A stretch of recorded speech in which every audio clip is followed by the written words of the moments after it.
अध्याय 1 माँ कह एक कहानी प्रश्न उत्तर कक्षा 7 विषय हिंदी किताब मल्हार पाठ से। आइए अब हम इस कविता पर विस्तार से चर्चा करें। आगे दी गई गतिविधियां इस कार्य में आपकी सहायता करेंगी। मेरी समझ से क नीचे दिए गए प्रश्नों का सबसे सही उत्तर कौन सा है? उसके सामने तारा बनाइए। कुछ प्रश्नों के एक से अधिक उत्तर भी हो सकते हैं। पहला, माँ अपने बेटे को करुणा और न्याय की कहानी क्यों सुनाती है? उत्तर, उसमें सही और गलत की समझ विकसित करने के लिए, उसे परिवार की विरासत और पूर्वजों के बारे में बताने के लिए। दूसरा, कविता में घायल पक्षी की कहानी का उपयोग किस लिए किया गया है? उत्तर, निर्दोष पक्षी के प्रति आखेटक की क्रूरता दिखाने के लिए, करुणा और हिंसा के बीच के संघर्ष को दिखाने के लिए। तीसरा, कविता के अंत तक पहुंचते पहुंचते बच्चे को क्या समझ में आने लगता है? उत्तर, न्याय सदैव करुणा के साथ होना चाहिए। निर्णय लेते समय सदैव निडर रहना चाहिए। ख, हो सकता है कि आपके समूह के साथियों ने अलग अलग उत्तर चुने हों। अपने मित्रों के साथ चर्चा कीजिए कि आपने ये उत्तर ही क्यों चुने। उत्तर, मैंने ये उत्तर इसलिए चुने क्योंकि कविता में माँ अपने पुत्र को एक ऐसी कहानी सुनाती है जिसमें एक घायल हंस, एक रक्षक पिता और एक क्रूर आखेटक शामिल है। इस कहानी के माध्यम से वह पुत्र में करुणा, नैतिक निर्णय और न्याय की भावना जागृत करना चाहती है। कहानी का अंत भी इसी बात को स्पष्ट करता है कि निर्णय करुणा और दया के आधार पर होना चाहिए, जिससे यह शिक्षा मिलती है कि न्याय और करुणा साथ चलने चाहिए। अगला, मिलकर करें मिलान। इस पाठ में आपने माँ और पुत्र के बीच की बातचीत को एक कविता के रूप में पढ़ा है। इस कविता में माँ अपने पुत्र को उसके पिता की एक कहानी सुना रही हैं। क्या आप जानते हैं कि ये माँ, पुत्र और पिता कौन हैं? अपने समूह में इन पर चर्चा कीजिए और उन्हें पहचान कर सुमेलित कीजिए। इसके लिए आप शब्दकोश, इंटरनेट या अपने शिक्षकों की सहायता ले सकते हैं। पहला पात्र, दूसरा ये शब्द किनके लिए आए हैं? तो आइए दोस्तों इनका मिलान करते हैं। पहला बेटा, तीसरा सिद्धार्थ और यशोधरा के पुत्र राहुल। दूसरा माँ, पहला यशोधरा एक राजकुमारी सिद्धार्थ की पत्नी। तीसरा तात पिता, दूसरा सिद्धार्थ एक राजकुमार जो बाद में गौतम बुद्ध के नाम से प्रसिद्ध हुए। अगला, पंक्तियों पर चर्चा। पाठ में से चुनकर कुछ पंक्तियां नीचे दी गई हैं। इन्हें ध्यान से पढ़िए और इन पर विचार कीजिए। आपको इनका क्या अर्थ समझ में आया? अपने विचार अपने समूह में साझा कीजिए और लिखिए। क, कोई निरपराध को मारे तो क्यों अन्य उसे ना उबारे? रक्षक पर भक्षक को वारे, न्याय दया का दानी। उत्तर, यह पंक्ति बताती है कि निर्दोष को बचाना न्याय का काम है। यदि कोई बेकसूर को मारता है तो बाकी लोगों को उसे बचाना चाहिए। ख, हुआ विवाद सदैव निर्दय में, उभय आग्रही थे स्व विषय में, गई बात तब न्यायालय में, सुनी सभी ने जानी। उत्तर, यह बताता है कि पक्षी को बचाने वाले और उसे मारने वाले के बीच बहस हुई और मामला न्यायालय में गया। यह न्याय के महत्व को दर्शाता है। अगला, सोच विचार के लिए कविता को एक बार फिर से पढ़िए, पता लगाइए और लिखिए। क, आपके विचार से इस कविता में कौन सी पंक्ति सबसे महत्वपूर्ण है? आप उसे ही सबसे महत्वपूर्ण क्यों मानते हैं? उत्तर, न्याय दया का दानी। यह पंक्ति सबसे महत्वपूर्ण है क्योंकि यह हमें सिखाती है कि सच्चा न्याय वही है जिसमें दया और करुणा हो। केवल नियमों के अनुसार कठोर फैसला लेना ही न्याय नहीं होता, बल्कि दूसरों के दुख को समझते हुए दयालुता से फैसला करना सबसे बड़ा न्याय है। ख, आखेटक और बच्चे के पिता के बीच तर्क वितर्क क्यों हुआ था? उत्तर, आखेटक और बच्चे के पिता के बीच तर्क इसलिए हुआ क्योंकि आखेटक घायल पक्षी को वापस लेना चाहता था, जबकि पिता ने उसे बचाया और कहा कि वह अब उस पक्षी को वापस नहीं देगा। दोनों अपने अपने विचारों पर अड़े थे, इसलिए विवाद बढ़कर न्यायालय तक पहुंच गया। ग, माँ ने पुत्र से, राहुल तू निर्णय कर इसका, क्यों कहा? उत्तर, माँ ने ऐसा इसलिए कहा ताकि राहुल खुद सोचकर समझे कि सही क्या है और गलत क्या। माँ चाहती थी कि बेटा सिर्फ कहानी सुनने वाला ना हो, बल्कि अपने मन से न्यायपूर्ण फैसला लेना सीखे। यह एक तरह से उसकी सोच और समझ की परीक्षा थी। घ यदि कहानी में आप उपवन में होते तो घायल हंस की सहायता के लिए क्या करते? आपके अनुसार न्याय कैसे किया जा सकता था? उत्तर, अगर मैं उपवन में होता तो सबसे पहले हंस को गोद में उठाकर उसे सुरक्षित जगह ले जाता, उसके घाव पर मरहम लगाता और उसकी देखभाल करता। फिर मैं आखेटक से शांतिपूर्वक बात करता और उसे समझाता कि जानवरों को तकलीफ देना गलत है। न्याय यह होता कि जो हंस की जान बचाए वही उसका सच्चा रक्षक हो और उसे हंस की देखभाल करने का अधिकार मिले। ड़ कविता में माँ और बेटे के बीच बातचीत से उनके बारे में क्या क्या पता चलता है? उत्तर, इस कविता से पता चलता है कि माँ बहुत ही समझदार, संवेदनशील और सिखाने वाली हैं। वह कहानियों के माध्यम से अपने बेटे को अच्छे संस्कार और सोचने की शक्ति देना चाहती हैं। बेटा भी जिज्ञासु है, वह बार बार कहानी सुनना चाहता है और अंत में वह करुणा और न्याय को समझता है। माँ बेटे का संबंध बहुत प्यारा, स्नेह भरा और सीख से भरा हुआ है। अगला, अनुमान और कल्पना से अपने समूह में मिलकर चर्चा कीजिए। क माँ ने अपने बेटे को कहानी सुनाते समय अंत में कहानी को स्वयं पूरा नहीं किया, बल्कि उसी से निर्णय करने के लिए कहा। यदि आप किसी को यह कहानी सुना रहे होते तो कहानी को आगे कैसे बढ़ाते? उत्तर, अगर मैं यह कहानी सुना रहा होता तो मैं बताता कि न्यायाधीश ने दोनों पक्षों की बात ध्यान से सुनी और फिर यह फैसला सुनाया कि घायल पक्षी को बचाने वाले व्यक्ति को ही उसकी देखभाल का अधिकार मिलना चाहिए। आखेटक को समझाया गया कि जीवन का सम्मान करना चाहिए। अंत में आखेटक ने भी अपनी गलती मानी और आगे से कभी किसी निर्दोष को नुकसान ना पहुंचाने का वचन दिया। सबने इस फैसले को सराहा और पक्षी धीरे धीरे स्वस्थ होकर उड़ गया। ख मान लीजिए कि कहानी में हंस और तीर चलाने वाले के बीच बातचीत हो रही है। कल्पना से बताइए कि जब उसने हंस को तीर से घायल किया तो उसमें और हंस में क्या क्या बातचीत हुई होगी। उन्होंने एक दूसरे को क्या क्या तर्क दिए होंगे। उत्तर, हंस, दर्द में, तूने मुझे क्यों मारा, मैंने तेरा क्या बिगाड़ा था? तीर चलाने वाला, मुझे लगा तुम शिकार हो, मैं अपनी ताकत दिखा रहा था। हंस, ताकत दिखाने के लिए मासूमों को क्यों चुनते हो, क्या तुम्हें मेरे दर्द का अंदाजा है? तीर चलाने वाला, शायद मैंने जल्दबाजी में गलती की, मुझे माफ कर दो। हंस, गलती से चोट हुई हो तो उसे ठीक भी करना सीखो, वरना ये ताकत सिर्फ क्रूरता बनकर रह जाएगी। तीर चलाने वाला, मैं वादा करता हूं कि अब से सोच समझकर काम करूंगा और निर्दोष प्राणियों का ध्यान रखूंगा। ग मान लीजिए कि माँ ने जो कहानी सुनाई है आप भी उसके एक पात्र हैं। आप कौन सा पात्र बनना चाहेंगे और क्यों? उत्तर, मैं पक्षी को बचाने वाला व्यक्ति बनना चाहूंगा, क्योंकि वह दया, करुणा और साहस का प्रतीक है। उसने बिना डरे न्याय के लिए आवाज उठाई, पक्षी को बचाया और समाज को यह सिखाया कि किसी भी निर्दोष के साथ अन्याय नहीं होना चाहिए। मैं भी ऐसा ही बनना चाहता हूँ, जो दूसरों की मदद करे, भले ही सामने वाला कितना भी शक्तिशाली क्यों ना हो। अगला, संवाद।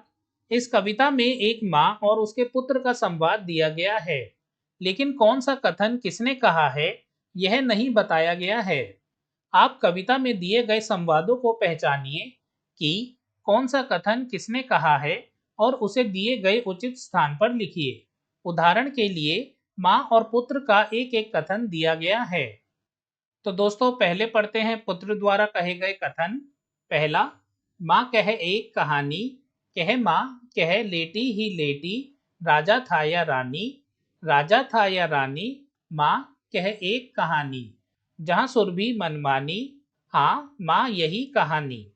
लहराता था पानी, हाँ हाँ यही कहानी, हुई पक्ष की हानि, करुणा भरी कहानी, लक्ष्य सिद्धि का मानी, कोमल कठिन कहानी, हट करने की ठानी, अब बढ़ चली कहानी, सुनी सभी ने जानी, व्यापक हुई कहानी, माँ मेरी क्या बानी, मैं सुन रहा कहानी। अगला माँ द्वारा कहे गए कथन। पहला, बेटा समझ लिया क्या तूने, मुझको अपनी नानी, तू है हठी मान धन मेरे, सुन उपवन में बड़े सबेरे, तात भ्रमण करते थे तेरे, जहां सुरभि मनमानी, वर्ण वर्ण के फूल खिले थे, झलमल कर हिम बिंदु झिले थे, हल्के झोंके हिले मिले थे, लहराता था पानी, गाते थे खग कल कल स्वर से, सहसा एक हंस ऊपर से, गिरा बिद्ध होकर खर शर से, हुई पक्ष की हानि, चौंक उन्होंने उसे उठाया, नया जन्म सा उसने पाया, राहुल तू निर्णय कर इसका, न्याय पक्ष लेता है किसका। तो दोस्तों इसके अलावा भी आप जो आए हुए कथन हैं उनको यहाँ पे लिख सकते हैं। ये मैंने आपको कुछ कथन यहाँ पे लिख के दे दिए हैं, आशा करता हूँ इससे आपको समझ आ गया होगा, और अगर आप और लिखना चाहते हैं तो वो भी आप लिख लीजिएगा। तो चलते हैं अब आगे। शब्द से जुड़े शब्द। नीचे दिए गए रिक्त स्थानों में प्रकृति से जुड़े शब्द कविता में से चुनकर लिखिए। तो दोस्तों यहाँ पे हमें प्रकृति से जुड़े शब्द लिखने हैं। उदाहरण के लिए हमें प्रकृति से जुड़ा एक शब्द दिया गया है, उपवन। इसके अलावा और जो शब्द हैं प्रकृति से जुड़े हुए वो हैं हिमबिंदु, फूल, पानी, हंस, पक्षी और झोंके। तो अगर आपको इसके अलावा भी प्रकृति से जुड़े शब्द दिख रहे हैं तो वो भी आप लिख सकते हैं। चलते हैं आगे। पंक्ति से पंक्ति। नीचे स्तंभ 1 और स्तंभ 2 में कुछ पंक्तियां दी गई हैं। मिलती जुलती पंक्तियों को रेखा खींचकर मिलाइए। तो आइए दोस्तों मिलाते हैं मिलती जुलती पंक्तियों को स्तंभ 1 से स्तंभ 2 तक। तो दोस्तों मैं स्तंभ 1 से शुरू करता हूं। पहला, कहती है मुझसे यह चेटी। सातवां, यह सेविका मुझसे यह कहती है। दूसरा, तू है हठी मानधन मेरे। नौवां, हे मेरे पुत्र तू बहुत हट करता है। तीसरा, झलमल कर हिमबिंदु झिले थे। पांचवा, हिमकण ओस की बूंदें झिलमिला रही थी। चौथा, गिरा बिद्ध होकर खर शर से। आठवां, तेज धार वाले तीर से घायल होकर गिर गया। पांचवा, हुआ विवाद सदै निर्दय में। तीसरा, दयालु और निर्दयी व्यक्ति में झगड़ा हुआ।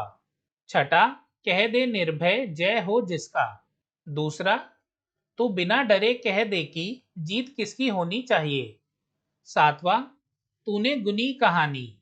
छठा, तूने कहानी को समझ लिया है। आठवां, उभय आग्रही थे स्व विषय में। पहला, दोनों ही अपनी अपनी बात पर अड़े हुए थे। नौवां, तब उसने जो था खगभक्षी हट करने की ठानी। 10वां, तब उस तीर चलाने वाले ने हट करने का निश्चय कर लिया। 10वां, रक्षक पर भक्षक को वारे न्याय दया का दानी। चौथा, न्याय में दया सम्मिलित होती है। न्याय मारने वाले के स्थान पर बचाने वाले का पक्ष लेता है। तो दोस्तों आप भी इनका मिलान कर लीजिएगा। अब चलते हैं आगे। कविता की रचना। राजा था या रानी, राजा था या रानी, माँ कहे एक कहानी। इन पंक्तियों पर ध्यान दीजिए। इन पंक्तियों की तरह इस पूरी कविता में अनेक स्थानों पर कुछ पंक्तियां 2 बार आई हैं। इस कारण कविता में पाठक को माँ बेटे की बातचीत और अच्छी तरह समझ में आ जाती है। इससे कविता के सौंदर्य में भी वृद्धि हुई है। आप ध्यान देंगे तो इस कविता में आपको ऐसी अनेक विशेषताएं दिखाई देंगी। जैसे कविता में माँ बेटे का संवाद दिया गया है जिसे संवादात्मक शैली कहते हैं। प्रकृति और कार्यों आदि का वर्णन किया गया है जिसे वर्णनात्मक शैली कहा जाता है। इस कविता को एक बार पुनः पढ़िए और अपने समूह में मिलकर इस कविता की विशेषताओं की सूची बनाइए। अपने समूह की सूची को कक्षा में सबके साथ साझा कीजिए। तो दोस्तों हमें कविता की विशेषताओं की सूची नीचे दी गई है। तो आइए पढ़ते हैं दूसरा प्रश्न और कविता की विशेषताएं। नीचे इस कविता की कुछ विशेषताएं और वे पंक्तियां दी गई हैं जिनमें ये विशेषताएं दिखाई देती हैं।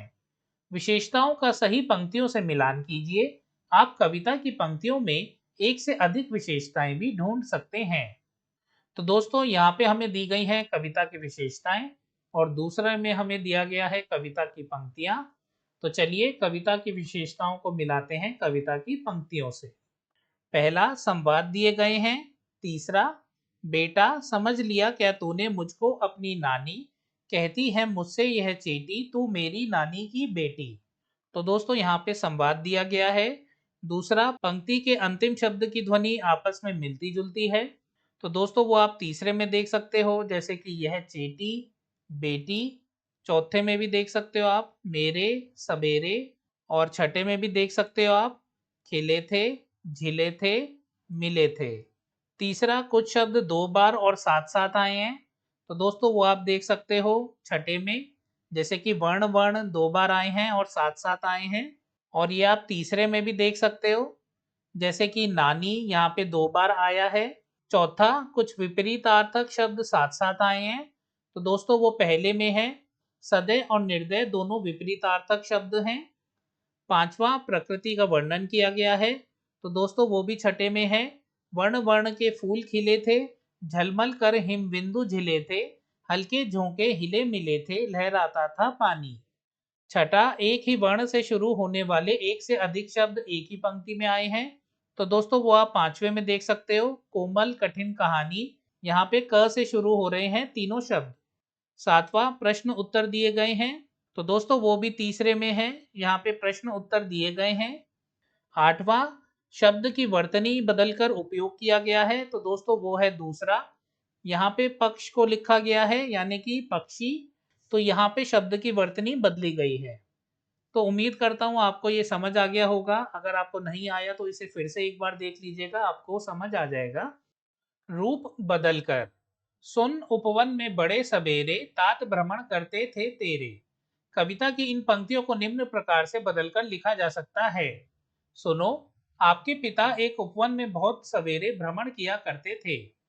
अब आप भी पाठ के किसी एक पद को एक अनुच्छेद के रूप में लिखिए। तो दोस्तों यहाँ पे हम लिख सकते हैं, वर्ण वर्ण के फूल खिले थे, झलमल कर हिम बिंदु झिले थे, उस बगीचे में तरह तरह के रंग बिरंगे फूल खिले थे, ओस की बूंदें चमक रही थी। या दोस्तों आप व्याख्या की वीडियो देख सकते हैं, जिसका लिंक आपको डिस्क्रिप्शन में मिल जाएगा। तो वहां से भी आप किसी भी अनुच्छेद को उठाकर वहां से बड़ी व्याख्या या बड़ा अनुच्छेद भी लिख सकते हैं। कविता में विराम चिन्ह, माँ कहे एक कहानी। इस पंक्ति में आपको अनेक विराम चिन्ह दिखाई दे रहे हैं, जैसे अल्प विराम, पूर्ण विराम, उद्धरण चिन्ह। इस कविता में विराम चिन्हों का बहुत अच्छा प्रयोग किया गया है। विराम चिन्ह इस कविता में अनेक कार्य कर रहे हैं, जैसे यह बताना कि कविता पाठ करते समय कहाँ थोड़ा रुकना है, अल्प विराम, कहाँ अधिक रुकना है, पूर्ण विराम, कौन सी पंक्ति किसने कही है, प्रश्नवाचक चिन्ह, पुत्र ने या माँ ने, उद्धरण चिन्ह, कहाँ प्रश्न पूछा गया है, प्रश्नवाचक चिन्ह, कौन सी बात आश्चर्य से बोली गई है। तो दोस्तों इसको हम कहते हैं विस्मय बोधक चिन्ह। ठीक है, तो हमने यहाँ कौन कौन से चिन्ह पढ़े हैं, अल्प विराम, पूर्ण विराम, उद्धरण चिन्ह, प्रश्नवाचक चिन्ह और विस्मय बोधक चिन्ह। क, नीचे कविता का एक अंश बिना विराम चिन्हों के दिया गया है, इसमें उपयुक्त स्थानों पर विराम चिन्ह लगाइए। तो दोस्तों यहाँ पे हमें कोई चिन्ह नहीं दिया गया है, तो उसका उत्तर मैंने यहाँ पे लिख दिया है। तो आप चिन्हों को यहाँ पे अंकित कर लीजिएगा और लिख लीजिएगा। ठीक है, आप वीडियो पॉज कर सकते हैं।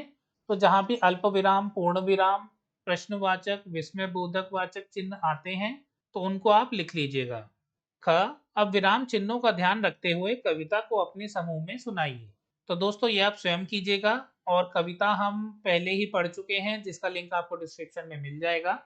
तो वहां से आप देख सकते हैं कि कविता को कैसे गाना है। चलते हैं आगे। पाठ से आगे, आपकी बात, सुन उपवन में बड़े सबेरे, तात भ्रमण करते थे तेरे।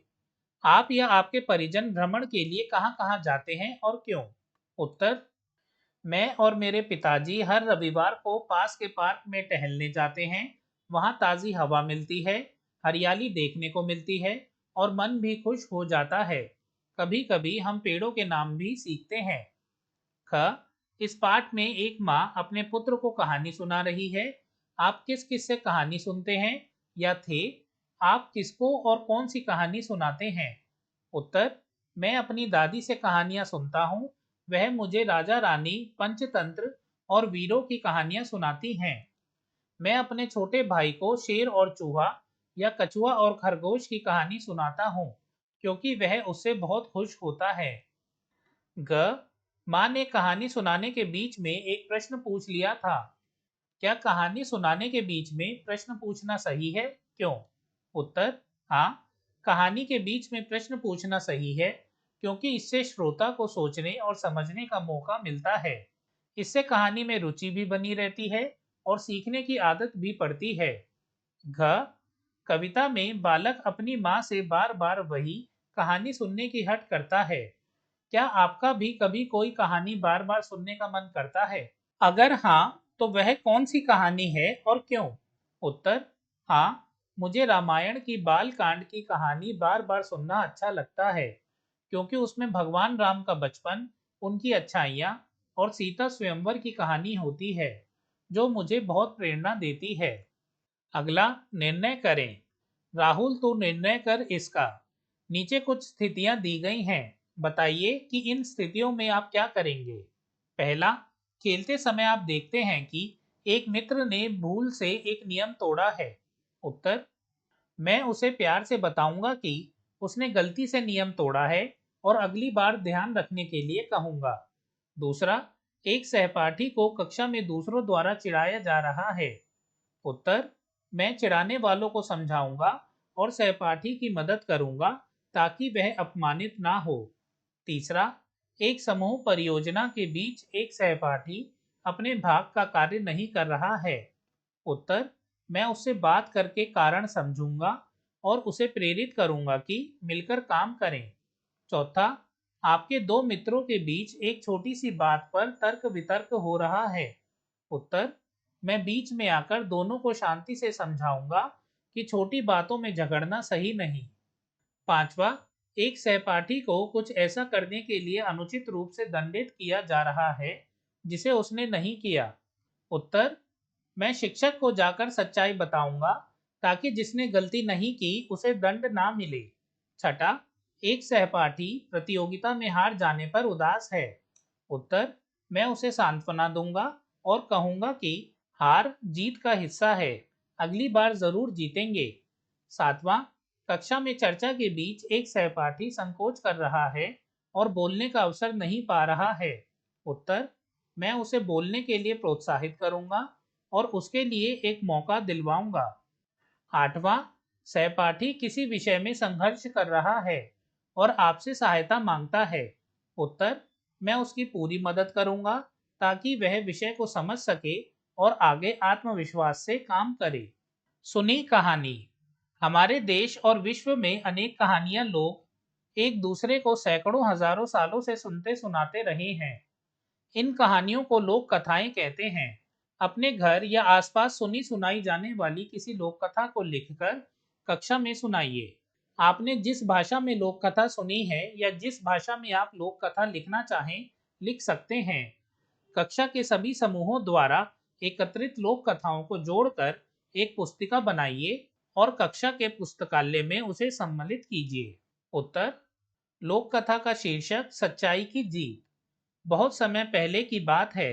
एक गांव में दो दोस्त रहते थे, एक ईमानदार और दूसरा थोड़ा चालाक। एक दिन उन्हें जंगल में एक सोने की मोहर मिली। चालाक दोस्त ने मोहर छुपा ली और कहा कि कुछ नहीं मिला। ईमानदार दोस्त को दुख हुआ, लेकिन उसने चुपचाप भगवान से प्रार्थना की। कुछ ही समय में गांव में राजा आया और पूछा कि क्या किसी को मोहर मिली है। ईमानदार दोस्त ने पूरी बात बता दी। राजा ने उसकी सच्चाई से खुश होकर उसे इनाम दिया और चालाक दोस्त को दंडित किया। शिक्षा: सच्चाई कभी छुपती नहीं और अंत में जीत उसी की होती है। तो दोस्तों, आप इसी प्रकार किसी और भाषा में भी लोक कथा को लिख सकते हैं। अगला, आज की पहेली। नीचे कुछ पहेलियां दी गई हैं। इनके उत्तर आपको कविता में से मिल जाएंगे। पहेलियां बूझिए। पहेली एक, नानी की बेटी है कौन, मामा की बहना है कौन, भार्या है पिता की कौन। भाभी है चाचा की कौन? तो दोस्तों उत्तर है पहेली 1 का माँ।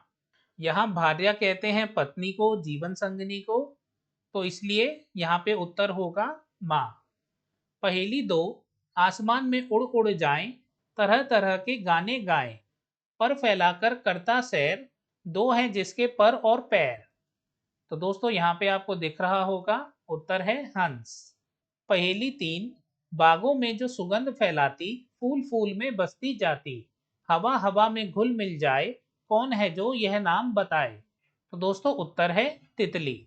तो दोस्तों इसी के साथ अध्याय 1 माँ कह एक कहानी के सभी प्रश्नोत्तर यहाँ समाप्त होते हैं।